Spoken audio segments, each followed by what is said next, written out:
ഒരിക്കലും കാണരുതാത്ത സിനിമകൾ. എന്തുകൊണ്ട് ഞാനിങ്ങനെ ഒരു ടൈറ്റിൽ ഇട്ടു എന്നുള്ളത് ഇതിൻ്റെ പാർട്ട് 1 വീഡിയോയിൽ ഞാൻ പറഞ്ഞിട്ടുണ്ടായിരുന്നു. കുറച്ച് എക്സ്ട്രീം ആയിട്ടുള്ള കണ്ടൻറ്റുള്ള സിനിമകളൊക്കെയാണ് നമ്മൾ ഈ ഒരു വീഡിയോ സീരീസിൽ ഡിസ്കസ് ചെയ്യുന്നത്. സ്ലാഷർ ജോണറിലൊക്കെ വരുന്ന സിനിമകൾ, വയലൻസ്, ടോർച്ചർ രംഗങ്ങളൊക്കെ വരുന്ന സിനിമകൾ, അതുപോലെ തന്നെ സെക്ഷൽ കണ്ടൻറ്റ്, ന്യൂഡിറ്റി, അറപ്പുളവാക്കുന്ന രംഗങ്ങൾ, ഇങ്ങനെ പലതരത്തിലുള്ള കണ്ടൻറ്റുകൾ.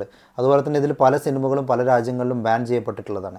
അതുകൊണ്ട് തന്നെ ഈ സിനിമകളൊന്നും ഞാൻ ആർക്കും പേഴ്സണലി റെക്കമെൻഡ് ചെയ്യുന്നില്ല. 18 വയസ്സിന് താഴെയുള്ള ആളുകൾ ഒരിക്കലും ഇത്തരം സിനിമകളൊന്നും അറ്റംപ്റ്റ് ചെയ്യരുത്. അതുപോലെ തന്നെ ദുർബല ഹൃദയരായിട്ടുള്ള ആളുകൾക്കൊന്നും ഇത്തരത്തിലുള്ള സിനിമകളൊന്നും ഒരിക്കലും റെക്കമെൻഡ് ചെയ്യുന്നില്ല.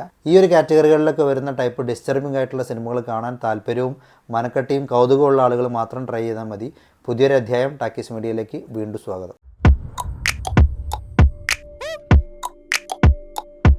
ആദ്യത്തെ cinema anti Christ.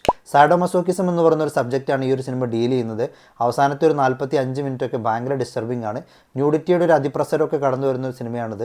Von tyre എന്ന് പറയുന്ന ഡയറക്ടറുടെ അൺഒഫീഷ്യൽ ആയിട്ടുള്ള ഡിപ്രഷൻ ട്രിലോഗിയിൽ വരുന്ന ആദ്യത്തെ സിനിമയാണിത്. ഒരു ലോക്കൽ സ്ലാഷർ പടമൊന്നുമല്ല, നല്ല നിലവാരമുള്ളൊരു ആർട്ട് മൂവിയാണിത്. ഈ സിനിമ അങ്ങനെ എല്ലാവർക്കും ദഹിച്ചോളുന്ന ഒരു സിനിമയാണെന്നൊന്നും ഞാൻ പറയുന്നില്ല. പക്ഷേ തീർച്ചയായിട്ടും വിഷാദവും രതിയും ഒക്കെ ചേർന്ന് രൂപപ്പെടുത്തിയിട്ടുള്ള ഒരു ക്ലാസിക് എന്ന് വേണമെങ്കിൽ പറയാം. അടുത്ത പടം നെക്രോമാൻറ്റിക്. ഇതൊരു വെസ്റ്റ് ജർമ്മൻ ഹൊറർ സിനിമയാണ്. 1987 ഈ സിനിമ പുറത്തിറങ്ങിയിട്ടുള്ളത്. ഒരുപാട് രാജ്യങ്ങളിൽ നിർവഹിച്ചിട്ടുള്ള സിനിമയാണ്. കാരണം അതുപോലത്തെ കാര്യങ്ങളൊക്കെയാണ് അവർ ഈ സിനിമയിൽ കാണിച്ചു കൂട്ടിയിട്ടുള്ളത്. നിങ്ങൾ നെക്രോഫിലിയ എന്ന് കേട്ടിട്ടുണ്ടോ? അല്ലെങ്കിൽ അതൊന്ന് ജസ്റ്റ് ഗൂഗിൾ ചെയ്ത് നോക്കുക.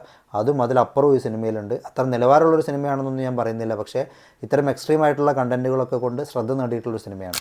ഡിസ്ഗസ്റ്റിംഗ് ആയിട്ടുള്ള ഒരുപാട് രംഗങ്ങളുള്ളൊരു സിനിമയാണ് അടുത്തത്. ഒരു പെൺകുട്ടിയെ വെള്ളത്തിൽ വെച്ചൊരു പ്രാണി കടിക്കുന്നു. അതിനുശേഷം അവളുടെ ശരീരത്തിൽ രൂപമാറ്റങ്ങളൊക്കെ സംഭവിക്കുകയാണ്. അങ്ങനെ അവൾ തന്നെ ഒരു ഇൻസെക്റ്റായിട്ട് രൂപമാറ്റം സംഭവിക്കുന്ന ഒരു കഥ പറയുന്ന 2015 പുറത്തിറങ്ങിയിട്ടുള്ളൊരു കനേഡിയൻ ബോഡി ഹൊറർ സിനിമയാണ് ബൈറ്റ് എന്ന് പറയുന്ന പടം. ഈ സിനിമ തിയേറ്ററിൽ കാണാൻ വന്നിട്ടുള്ള ആളുകൾക്ക് അവർ കൂടെ ഒരു കവർ കൂടെ കൊടുത്തിരുന്നു എന്നാണ് പറഞ്ഞു കേൾക്കുന്നത്. ഛർദ്ദിക്കാൻ തോന്നുന്നുണ്ടെങ്കിൽ ഛർദ്ദിക്കാൻ വേണ്ടിയിട്ട്. ശരിയാണോ എന്നറിയില്ല. എന്ത് തന്നെയായാലും ഒരുപാട് അറപ്പുളവാക്കുന്ന രംഗങ്ങളൊക്കെ കടന്നു വരുന്നൊരു സിനിമയാണിത്. അടുത്തത് നമ്മളെ വല്ലാതെ ഡിസ്റ്റർബ് ആക്കുന്നൊരു പടമാണ്. ഇതിലെ 2 സൈക്കോ ക്യാരക്ടേഴ്സ് ഉണ്ട്. അവന്മാരെ നമ്മുടെ കൈ കെട്ടിക്കഴിഞ്ഞാൽ ശരിക്കും ഇടിച്ച് പഞ്ചറാക്കാൻ തോന്നും. ഈ പടം ഡിസ്റ്റർബിംഗ് ആവുന്നത് ഇതിൽ രക്തച്ചൊരിച്ചിൽ കൊണ്ടല്ല, മറിച്ച് ഈ ഒരു പടത്തിൻ്റെ ഒരു സൈക്കോളജിക്കൽ ത്രില്ലർ സ്വഭാവം കൊണ്ടാണ്. 1997 പുറത്തിറങ്ങിയിട്ടുള്ള ഓസ്ട്രിയൻ സിനിമയായിട്ടുള്ള ഫണ്ണി ഗെയിംസ് എന്ന് പറയുന്ന പടം. 2007 ഈ പടത്തിന് ഇതേ സംവിധായകൻ തന്നെ ഇതേ രീതിയിൽ തന്നെ എടുത്തു വെച്ചിട്ടുള്ള ഒരു റീമേക്കും പുറത്തിറങ്ങിയിട്ടുണ്ട്. അത്യാവശ്യം സ്ലോ ആയിട്ടൊക്കെ നീങ്ങുന്നൊരു സിനിമയാണ്. എല്ലാവർക്കും പറ്റിക്കൊള്ളുന്നില്ല, പക്ഷേ വേറെ ലെവൽ പടമാണ്. നേരത്തെ പറഞ്ഞിട്ടുള്ള പടത്തിൽ ചോരക്കളികളൊക്കെ കുറവാണെന്നുണ്ടെങ്കിൽ അതിൻ്റെ കുറവ് ഈ പടം തീർക്കുന്നുണ്ട്. ഈ പടം തുടങ്ങുന്നത് തൊട്ട് അവസാനിക്കുന്നത് വരെ ചോരക്കളികൾ മാത്രമാണ്. വെട്ടലും കുത്തലും ഇത് തന്നെ പണി.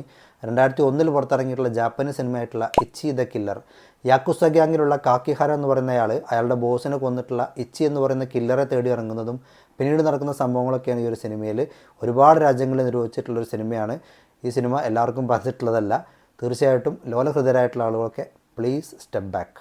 നിങ്ങൾക്ക് ഇതുപോലെ ഡിസ്റ്റർബിങ്ങും അതുപോലെ തന്നെ കാണാൻ ബുദ്ധിമുട്ടുള്ളതൊക്കെ ആയിട്ട് അനുഭവപ്പെട്ടിട്ടുള്ള സിനിമകൾ ഏതൊക്കെയാണെന്ന് കമൻറ്റ് ബോക്സിൽ എഴുതുക. നമുക്ക് പാർട്ട് 3 വീഡിയോ ആയിട്ട് വീണ്ടും കാണാം. നന്ദി, നമസ്കാരം.